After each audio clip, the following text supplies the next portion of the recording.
waktu Ibu untuk melakukan wawancara terkait dilema etika untuk tugas CGP Ibu. Apa Ibu ada waktu? Iya Bu Ovel, ada. Gimana tuh Bu Ovel? Kita waktunya sedikit ya Bu.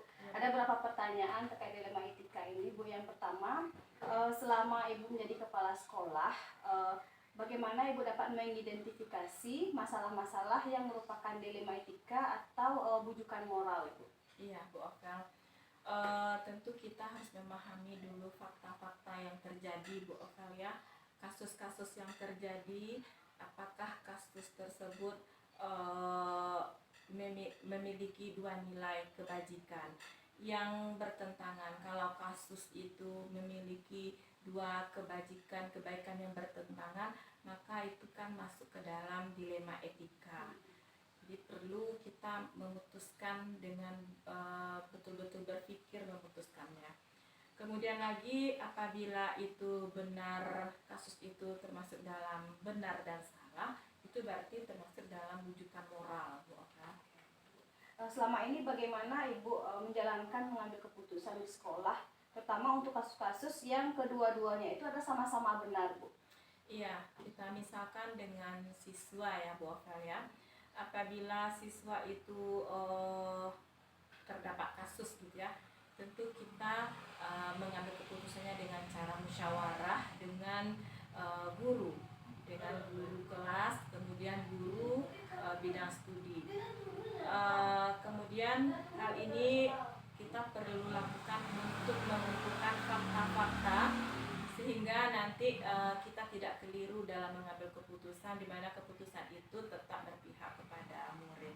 Kemudian kalau itu terjadi pada guru, maka tentu kita memanggil guru tersebut ya Bu Ovel ya. Kita memanggil, kemudian kita juga memanggil bermusyawarah dengan kepala sekolah.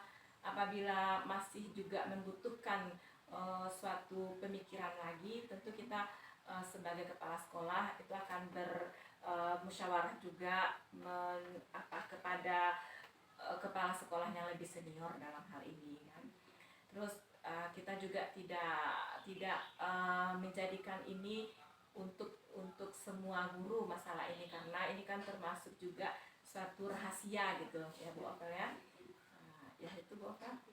Apa saja langkah-langkah atau prosedur yang biasanya Ibu lakukan selama ini Bu? Biasanya yang kita lakukan ya Bu Ovel ya, kalau ini menyangkut siswa, kita panggil dulu siswa itu, kita konfirmasi kasusnya apa. Kemudian langkah keduanya kita berdiskusi dengan guru kelas, guru mata pelajaran, dan guru kelas sebelumnya gitu. Kemudian jika masalah ini termasuk berat, kita tentu melibatkan orang tua. Tapi kalau tidak terlalu berat, mudah-mudahan ya bisalah kita di sekolah saja menyelesaikannya ya Bu Ovel ya. Karena di sini kita bersama-sama mencari jalan keluarnya agar nilai-nilai kebajikan itu tetap ada dan berpihak kepada murid. Kemudian kalau itu terjadi pada guru, kita panggil guru, kita berbicara 4 mata lah dengan guru dulu ya. Kemudian baru kita nanti perlu bermusyawarah dengan wakil kepala sekolah atau dengan rekan-rekan guru, juga seperti yang disampaikan tadi, dengan meminta pendapat dari kepala sekolah yang lebih senior. Dan hal ini kita lakukan supaya kita tidak keliru dalam mengambil keputusan, dan juga bagaimana yang guru kita tetap bersemangat dalam mengajar, yang tetap bisa memberikan perubahan kepada dirinya untuk lebih baik lagi. Nah, hal-hal apa saja Ibu yang selama ini Ibu anggap efektif dalam pengambilan keputusan? Ya, yang efektif mengambil keputusan tentu kita musyawarah Bu Ovel ya. Kita melibatkan majelis guru sehubungan dengan kasus tersebut. Setelah kita bermusyawarah, kedua kita perlu berkolaborasi, kita bekerja sama untuk mengatasi masalah yang terjadi. Kemudian di mana nilai-nilai kebajikan itu keputusan yang harus berdasarkan pertimbangan yang matang, tidak ada yang merugikan salah satu pihak. Ya, tantangan apa saja Ibu selama ini yang Ibu hadapi dalam pengambilan keputusan dilema etika ini Bu? Ya, tantangannya tentu berat ya Bu Ovel ya, karena harus memutuskan memilih salah satunya, di mana dia merupakan dua kebenaran, tetapi kita harus memutuskan untuk satu keputusan. Hal ini sangat berat karena banyak hal yang harus kita pikirkan, banyak hal yang harus kita pertimbangkan. Jadi caranya kita tetap dengan cara berdiskusi dengan majelis guru, bertanya kepada orang yang lebih senior daripada kita ataupun kepala sekolah yang lebih senior, agar keputusan yang kita ambil itu benar-benar berlandaskan nilai-nilai kebajikan yang universal dan menguntungkan untuk semua pihak. Biasanya dalam penyelesaian kasus ini apakah Ibu jadwalkan atau ada prosedur lainnya gitu Bu, dalam penyelesaiannya? Kalau ada kasus ini, kalau kita ketemu kasus, kita langsung selesaikan Bu Ofelia, kita tidak rencanakan. Kita bertemu kasus, kita rencanakan 3 hari lagi, 2 hari lagi, tidak. Kita langsung ambil tindakan saat itu juga. Adakah faktor-faktor pendukung Ibu dalam penyelesaian kasus dilema etika ini? Ya, tentu ada Bu Ofelia. Yang paling utama sekali yang dekat dengan kita tentu rekan-rekan guru semuanya. Kemudian juga ada komite sekolah, orang tua murid. Kemudian terkadang pun kita melibatkan tokoh-tokoh masyarakat. Yang terakhir Bu, dari keadaan pengambilan keputusan dilema etika ini, Bu, pembelajaran apa yang dapat Ibu petik dalam penyelesaian kasus-kasusnya ini? Iya, banyak pembelajaran di sini ya Bu Ofelia. Di sini bagaimana kita bisa mengontrol emosi kita, karena keputusan itu tidak akan baik kalau kita dalam keadaan emosi ya. Jadi perlu sekali pengontrolan emosi, perlu mengontrol kesabaran dan menghargai semua pendapat rekan-rekan guru. Dan kita juga belajar untuk mempertimbangkan keputusan apa yang paling tepat di antara dua kebenaran yang saling bertentangan itu. Memang sulit, tapi kita harus belajar untuk memutuskannya dengan baik. Terima kasih Ibu, saya rasa cukup untuk pertanyaannya. Semoga bermanfaat untuk kami ya Ibu. Terima kasih. Oke Bu Ofelia, ya sukses selalu ya Bu Ofelia. Terima kasih Bu.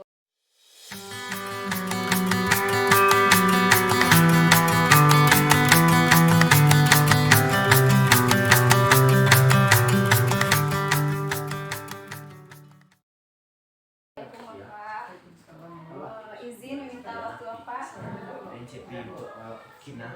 Saya pun ada proses mereka dari Ya Pak, perkenalkan saya Valerina Anggraini, guru dari SD 16 CGP Angkatan 11 Pak.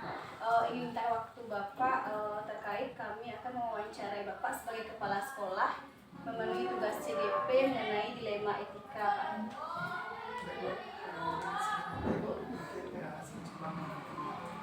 Terima kasih Pak. Ya, ada beberapa pertanyaan yang akan saya tanyakan kepada Bapak. Yang pertama, apakah selama Bapak bertugas ini pernahkah Bapak menemui kasus-kasus tentang dilema etika Pak?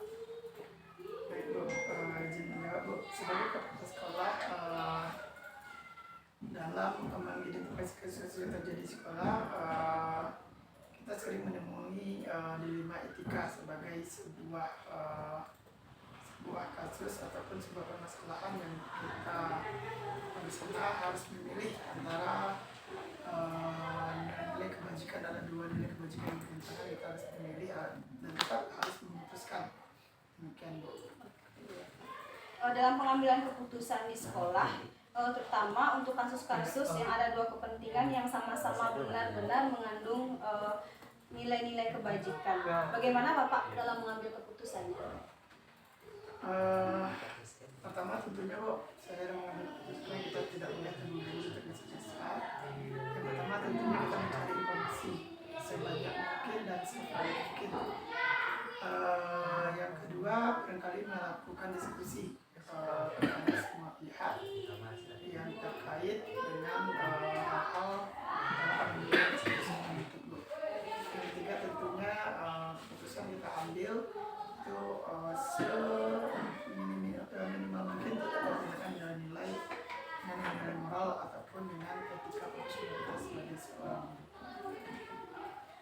Apa saja hal-hal yang Bapak anggap efektif dalam pengambilan keputusan dalam menyelesaikan kasus-kasus dilema etika ini?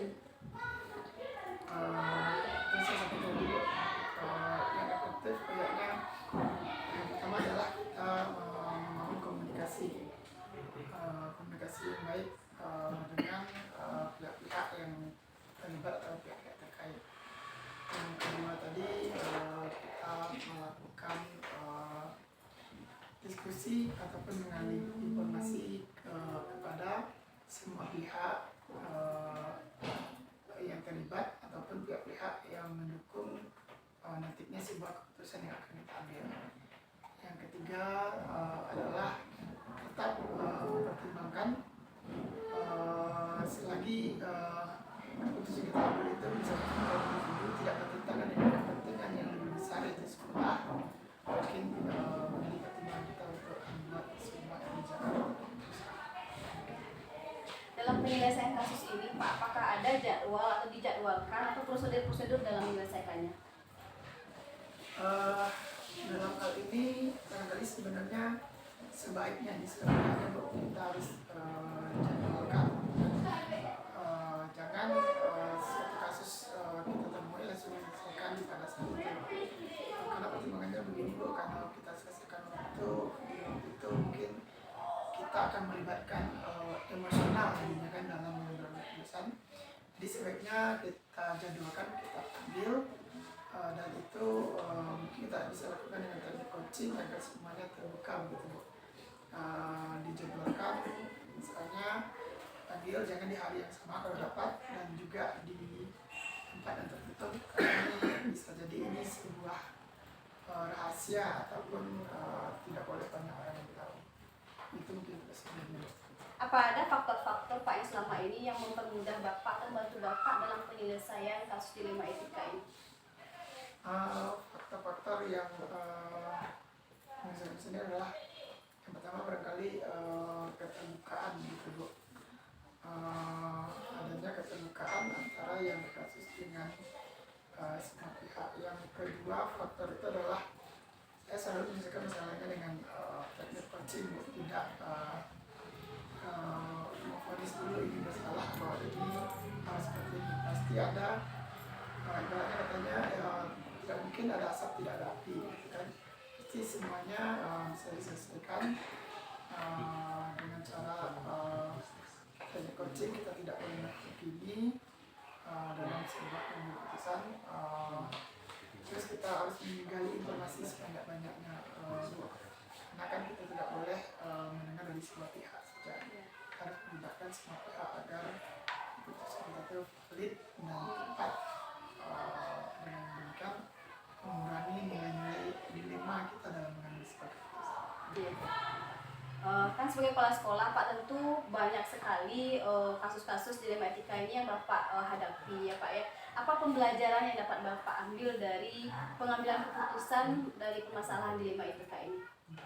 Yang pertama Bu, yang saya ambil kayaknya pertama perlunya komunikasi yang baik. Artinya menjalin hubungan yang baik dengan stakeholder ataupun guru yang ada di sini. Tanpa komunikasi semuanya tidak akan terbuka. Yang kedua adalah adanya keterbukaan atau transparansi dalam ilmu. Tidak ada yang disembunyikan, artinya dari kita tidak disembunyikan, dari teman kita tidak ada juga yang disembunyikan, karena sesuatu hal yang disembunyikan ini yang akan menjadi bumerang bagi kita sendiri. Yang ketiga adalah menggunakan terduga tidak bersalah atau menggunakan teknik coaching dalam setiap penyelesaian masalah, bukan dengan supervisi atau dengan mencari kesalahan. Kalau coaching kan tujuannya Bu kita menggali informasi, kita menggali potensi yang ada pada tubuh kita agar semuanya jelas dan terang-terangan.